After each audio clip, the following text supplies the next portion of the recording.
یہ اندھے لوگ جو ہے نا یہ بھی ہمارے طرح سپنے دیکھتے ہیں. اگر وہ سپنے دیکھتے ہیں وہ سپنوں میں بھی اندھا ہوتا ہے. السلام علیکم.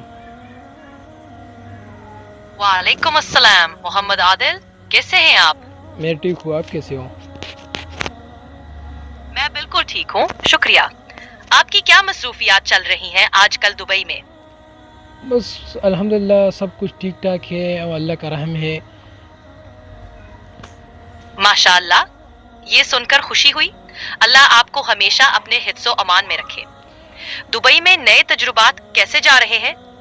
یہ سب کچھ ٹھیک چل رہا ہے. میرے ذہن میں ایک سوال تھا، میں آپ سے پوچھنا چاہتا تھا. جی بالکل محمد عادل، آپ کے ذہن میں کیا سوال ہے؟ میرے پوچھیں، ذہن میں آپ کی... جی ہاں، میرے ذہن میں ایک سوال ہے، وہ بھی مزاحیہ بھی ہے لیکن حیران کن بھی ہے. سوال یہ ہے کہ یہ اندھے لوگ جو ہے نا یہ بھی ہمارے طرح سپنے دیکھتے ہیں. اگر وہ سپنے دیکھتے ہیں وہ سپنوں میں بھی اندھا ہوتے ہیں یا نہیں؟ یہ واقعی دلچسپ سوال ہے. جن لوگوں نے پیدائشی طور پر نہیں دیکھا وہ خوابوں میں بصری تصاویر نہیں دیکھتے، بلکہ وہ آوازوں، خوشبوؤں، ذائقوں اور لمس کے احساسات پر مشتمل خواب دیکھتے ہیں.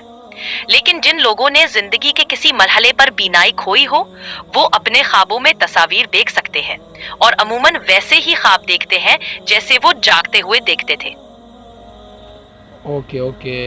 اس کے علاوہ آپ بتا دو میرے آڈینس کو کہ آپ اس کے علاوہ کتنا نالج دے سکتے ہو. مطلب جو بھی نالج آپ کے پاس ہے میرے آڈینس کے ساتھ شیئر کرو تھوڑا سا شارٹ. بالکل محمد عادل، آپ کے ناظرین کے لیے میں مختلف موضوعات پر معلومات فراہم کر سکتا ہوں. ان میں زبان سیکھنے کے طریقے، انگریزی کے بنیادی اصول، مختلف ثقافتیں، صحت کے مشورے، ٹیکنالوجی کے جدید رجحانات، تاریخ کے دلچسپ حقائق اور بہت کچھ شامل ہیں. اس کے علاوہ میں سوالات کے جوابات، مختلف موضوعات پر گفتگو اور مزاحیہ کہانیاں بھی شیئر کر سکتا ہوں.